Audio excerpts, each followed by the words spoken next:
прямом эфире «Чеченские вести». Я, Рамзан Абуев, и мои коллеги-журналисты готовы поделиться с наиболее значимыми событиями. Ассаламу алейкум. Чем запомнится пятница, 19 декабря. Итоги года. Уверены, что до конца текущего года мы еще с вами будем свидетелями новых успехов. Что сказал президент о Чеченской Республике на ежегодной прямой линии?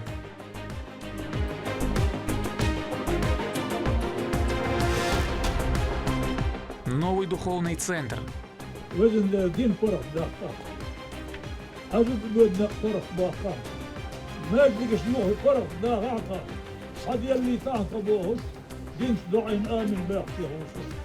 высокогорном селе Махкиты распахнула свои двери мечеть на 2000 прихожан.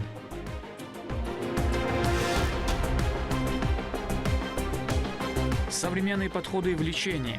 Внедрили молекулярно-генетическую лабораторию, которая позволит расширить спектр мутаций в генах и проводить целенаправленную терапию именно у нас на месте.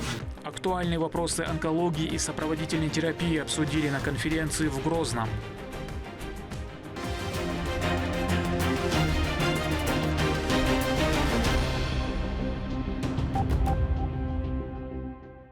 Специальная военная операция «Налоги, искусственный интеллект, здравоохранение» – темы, которые волнуют граждан. На эти и другие вопросы президент России ответил в ходе объединенного формата прямой линии и пресс-конференции. Мероприятие, получившее название «Итоги года», продлилось 4,5 часа. За это время Владимир Путин ответил на 103 вопроса.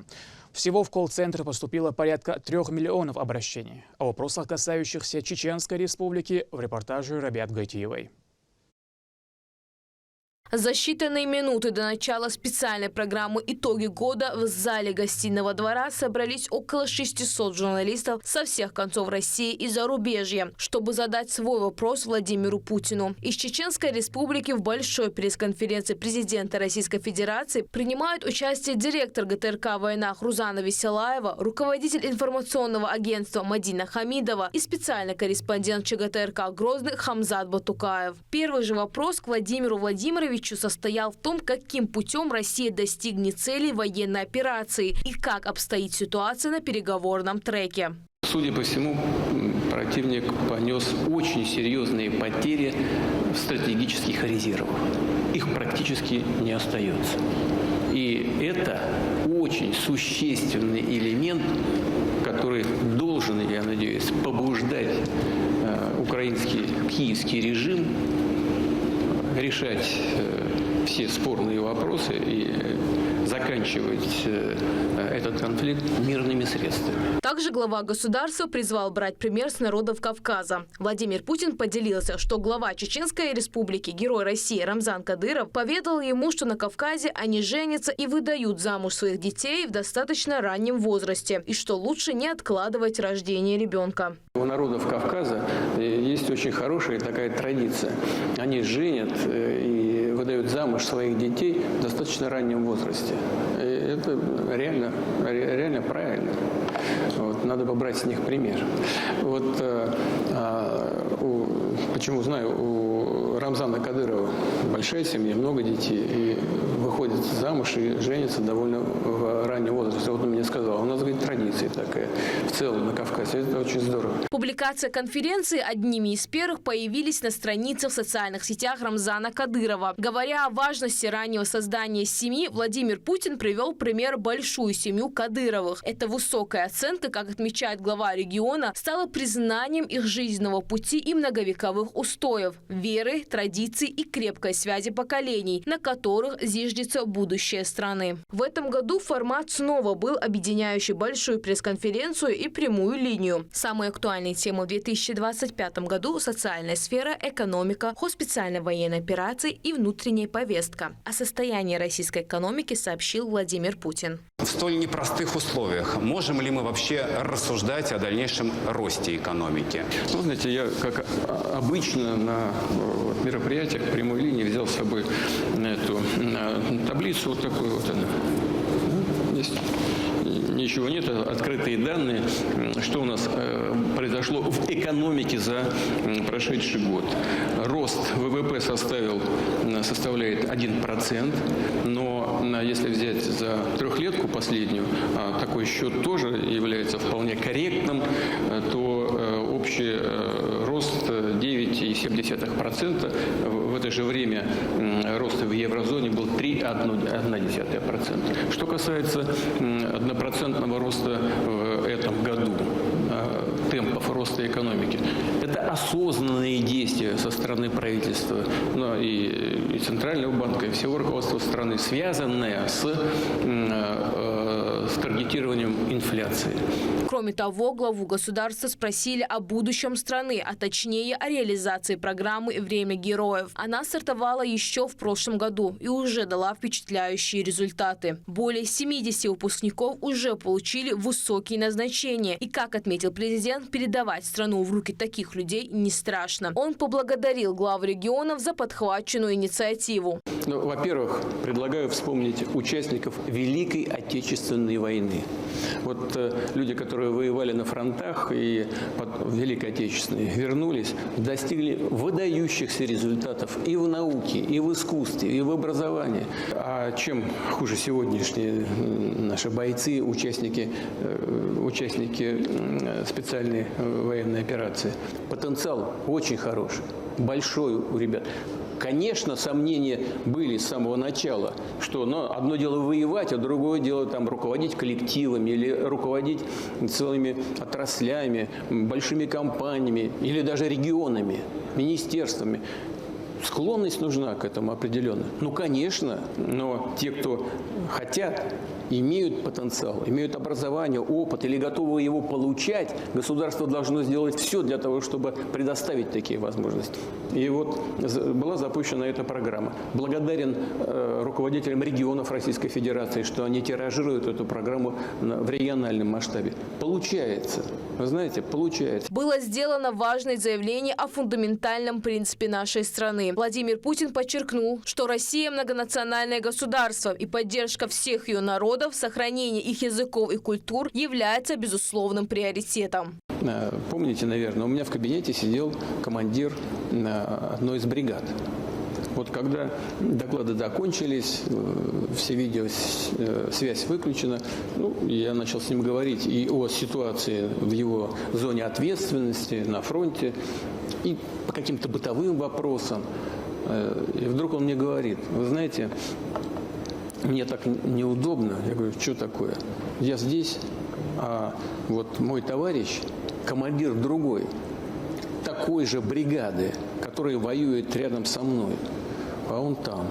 Обозначая конкретную меру, Владимир Путин заявил о необходимости увеличить время пребывания детей в дошкольных учреждениях. Президент подчеркнул, что для реализации этой инициативы потребуются дополнительные ресурсы, как бюджетные средства, так и новые кадры. Надо прямо и по-честному сказать, вопрос только в бюджетных ограничениях. То есть никаких других оправданий этому нет. Только в этом дело. И, конечно, правительство должно будет подумать, как в целом решать задачи подобного рода. Но что касается яслей, детских садов и возможности для мамы выйти на работу, то это тоже один из способов решения вопроса, конечно.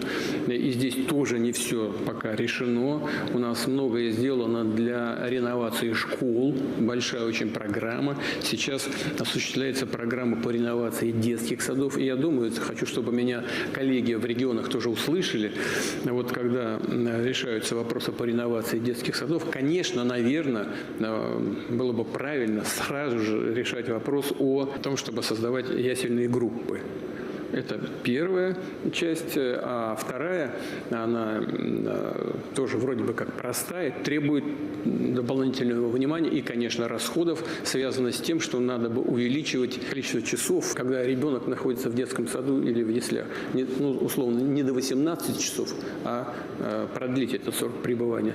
Но это потребует, в свою очередь, увеличить количество педагогов и воспитателей в детских садах и в яслях.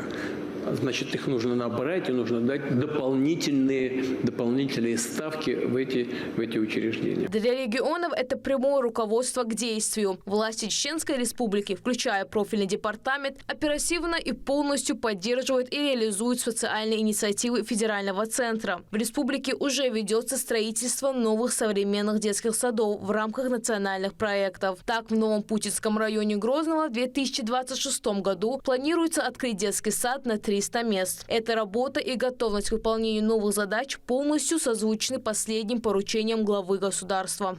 Поручение президента Российской Федерации Владимира Путина о продлении рабочего дня детских садов и увеличении ставок воспитателей актуально для Чеченской Республики. В республике наблюдается высокая доля молодых семей, значительная часть родителей занята в сферах, где рабочий день часто завершается после 18:00. Это создает объективную потребность в расширении режима пребывания детей в дошкольных организациях для облегчения совмещения трудовой деятельности и ухода за детьми. Реализация проектов Чеченской Республики возможна в поэтапном формате при соблюдении двух ключевых условий. Первое – это полное соответствие с санитарно-эпидемиологическим требованиям, которые предусматривают режимы кратковременного, сокращенного, полного и продленного дня с максимальной продолжительностью пребывания ребенка до 13-14 часов в сутки. Второе – это обеспечение дополнительного кадрового резерва через введение дополнительных ставок воспитателей, помощников и обслуживающего персонала, как указано в поручении президента, что потребует корректировки бюджетных параметров, перераспределения нагрузки и организации дополнительного обучения специалистов. Вопрос о сотрудничестве с исламским миром позволил Владимиру Путину обозначить важные внешнеполитические и цивилизационные приоритеты России. Он заявил, что по всем основным традиционным ценностям православие совпадает с исламом. Многие мои коллеги из стран с преимущественным исламским населением обращают на это внимание и смотрят на тот опыт, который положительный опыт сосуществования людей разных национальностей, религий. У нас православие – это восточное христианство. И по целому ряду, по всем основным нашим традиционным ценностям у нас все совпадает. Вот так президент Российской Федерации завершил ежегодную пресс-конференцию, длившуюся 4,5 часа. На прямую линию поступило рекордное количество обращений – более 3 миллионов. В ходе мероприятия глава государства ответил на 103 вопроса. Для освещения события аккредитовались многочисленные российские и зарубежные СМИ. Именно журналисты задали большинство вопросов. Прямой диалог с российским лидером смогли провести и 6 иностранных представителей из Беларуси, Сербии, Китая, США, Великобритании и Франции. Кроме того, в эфире были выведены до 30 сообщений, поступивших от граждан по телефону, через СМС, а также из социальных сетей и мессенджеров. Рабиат Гайтиева, Магомед Басаев, Магомед Ахматов. Вести, Чеченская Республика. По поручению главы, озвученному им в ходе прямой линии, в Министерстве внутренних дел по Чеченской Республике проведен прием граждан, выразивших желание трудоустроиться в правоохранительных органах. Молодые люди изъявили желание поступить на службу в госавтоинспекцию, управление МВД по городу Грозный и специальный полк полиции имени Героя России Ахмата Хаджи Кадырова. С кандидатами проведены встречи, разъяснены условия службы. По итогам беседы заявители включены в кадровый резерв для дальнейшего трудоустройства в установленном законом порядке. Обращение не хочет, балуаля шор, школу кандидат, он тайна казахи, харбуалха, харбуалбац, маму наджине бор, алазу поболгоз, он почор, он МВД руководство, и то задач на высшем уровне чертя хрищу, лидер балуов, шел, в первую очередь балуов, маму наджине бор. В высокогорном селе Махкеты свои двери распахнула новая мечеть на 2000 прихожан. В торжественной церемонии принял участие председатель Совета алимов Республики СКФО Хожахмед Хаджи Кадыров. Он отметил, возведение святынь – одно из самых богоугодных дел для мусульманина. Горное селение Махкиты, живописный уголок республики. Сегодня у сельчан особенно радостное событие. Открытие новой святыни здесь ждали с нетерпением. Сама мечеть двухэтажная и рассчитана на 2000 верующих. В отделке помещений преобладает белый цвет, художественные орнаменты в стиле арабески и каллиграфические росписи потолков и сводов с цитатами из Корана выполнены в черно-белой гамме. С потолка свисает роскошная хрустальная люстра. Святыня построена в честь Юсупа Хаджи, мюрида шейха Кунта Хаджи Кишиева, да будет возвышена его святость. Он сам был выходцем из села Махкиты, и его зиярт находится неподалеку от мечети. На открытии прибыли официальные лица во главе с председателем Совета алимов Республики СКФО Хож Ахмедом Хаджи Кадыровым. Юсуп Хаджи Царх, Ардуэльч.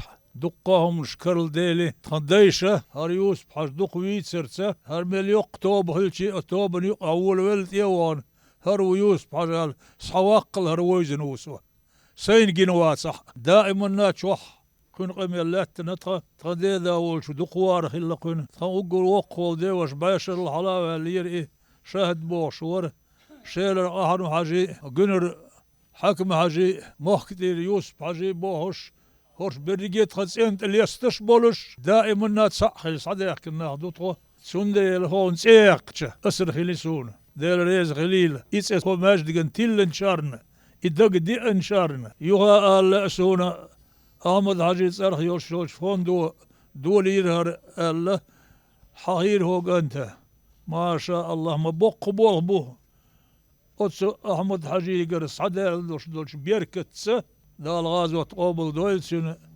سنك أنت دحوش بولش رمزان عاش دحوش بولش بلغز وين دا جين ديكنش تسحماش دق نوخشي شوح دوش تسحجر نوخشي شوح يوش حاجة زبان ناخا داخد حاجة تسوش هيتس مربر خوي دائما ناتخي شوح أيضا من أخلاق تريتر دائما سانتي يوخش بولش بولناخ لير دين لر دغيرش داخل ريتر وزن ذا دين برخ داقة حاجة بيودنا برخ باقة ماجدكش يوخ برخ داقة صدي اللي تعطى بوهش دينش دعين آمن باقشي هوسو اش بانا هيدو يخي أسوليس تخن حوسل هو دول ديال شغول خير إذا متي حوير سورتي رمزان حاجة سورت كالياز دين دو قونخ إرس خلق نواسر ممتر دش ما متر دش حوصل هو كزق زامن شح رمزان حاج يقول لي ويش عندين وي بين خيتسمش ومحكو دنيا نشا جوهر دعوة تخوي موك بصو متي أسفلت نقبلش بصو متي غازيالوش توكيالوش بصو متي داهرن اتو بريح درب الغريح بلنيس يشيريح ديشر شوت دريح سويتسكي ديشرش ديشتول انستيتوتش universitetش يورل سونغا إلسنيرتوش حاجة صرخ إسلامسك universitet ال إيوانا ما بوق بوئز دقع دريتي وين إخير دوال ما ترسه هي تروينا دحر ويغاله سو يوديان يولين شخينح سنقوانخ دوش دو تخوتح وانا خوديتي وقانت لي الورق وخير دوتي يونخ ما يوق اتهر ستالنغراد سن يروي غاله اتشره احنا يرشل يغالني لرش اتشر دايغ لريتي اتيشر بوش درنا يغدقع دايغ ناس عش وين واش نتسا يوزج باري مي يقن سولج غالدين داوتي سولج غالدين عش هر دنيا تسدوقش دنيا نشا وقريش سيل اللي تسيقن درش دولو شيل ماجد قوتي نختي قوم ومخك اق دوق سيل شغالح ماجد قوتي حاجه هو بلغي تاعنا هو مخك تسقط شوي ومخ تحتانا يوسف حاجة صرخ أرماجد قدول ألش ما دقهم دواره يبيركت درجي أحمد حاجة نيقيح الرمزان عاش بزن صباح بولش بلغتس أحمد صرخ يرشلش فوندتس دأتو خله الحمد لله إأتو ويقي قل مباقي له. Средства на строительство мечети выделил фонд имени Ахмата Хаджи Кадырова. Возвели ее на том же месте, где была предыдущая. Здесь она стояла с 1910 года и была центральной святыней села.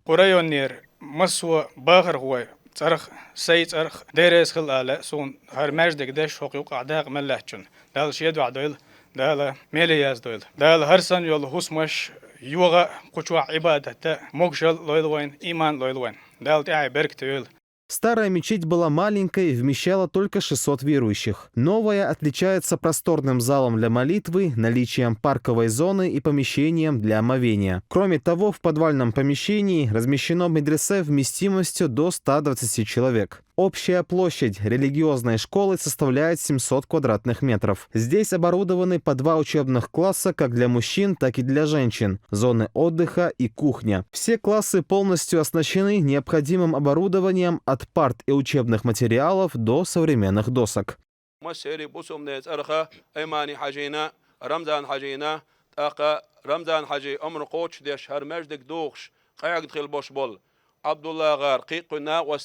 مسرنا بركة الأولوية دالة ديكنز بيقن بويلة دالة أحد بركة أولوية. رمضان حجينا دارس الأولى صونا دال ديكنز بيقن بويل هالماش دقة هالبقبوا بقر دون ما بقبوا بقر وقواش مع الأيدي دون هالبقبوا بخيت شباب شونه بقماش دقة دقني شقوات بيشتوي تصدق بيشتوي هالبركة دوية هالماش دق شتوغر حجر شوار قول خافي سوار يبصر بين غدا دو يسندري دال رمضان حجينا غديشتو دال دائما غدا يلسون دال هل دقي يعني شنا هل بوا بين شنا دونا أسنا بس أعمل حاجة هذا في الفند دال غادو قبل لوس أسبوعين سلسان يصحى يكتر أسنا شنا خسكي ثلاث مسيرة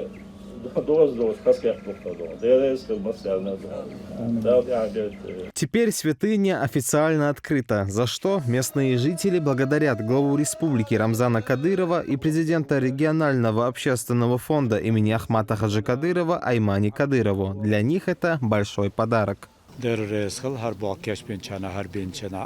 دال ساق دول سير هذا دحي بركتي يول تخنا أحوز حاوية نشيل جماعتي وقت متكيو لامز دمتكيو إيت متكيو دخز متكيو قرا دنيا يلسمي يقر تغن الحمد لله شو دخسو دين ويرتنا تا أقرأ نايقسم قدالر ويرتا ور يسبحج ديل جرجس تقور تشنس أرتس إيتلين إذا جنتون تغن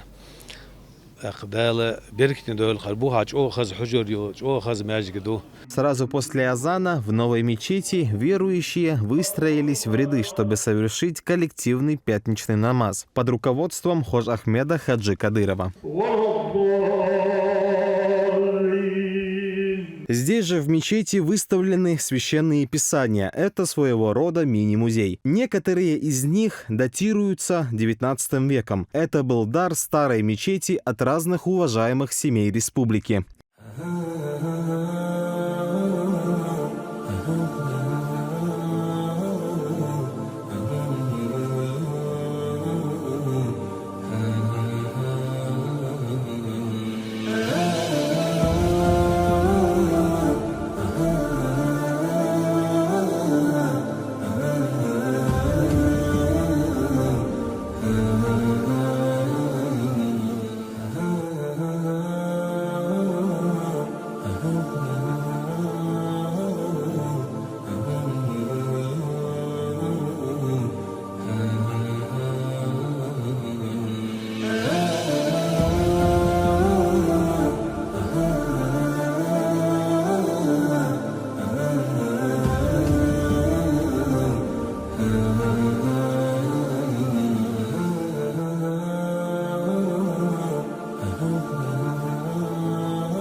На сегодняшний день в регионе функционирует больше 1500 мечетей, а еще 100 находятся на этапе строительства. Иса Чагаев, Юсуп Якубов и Тимур Хайдаров. Новости.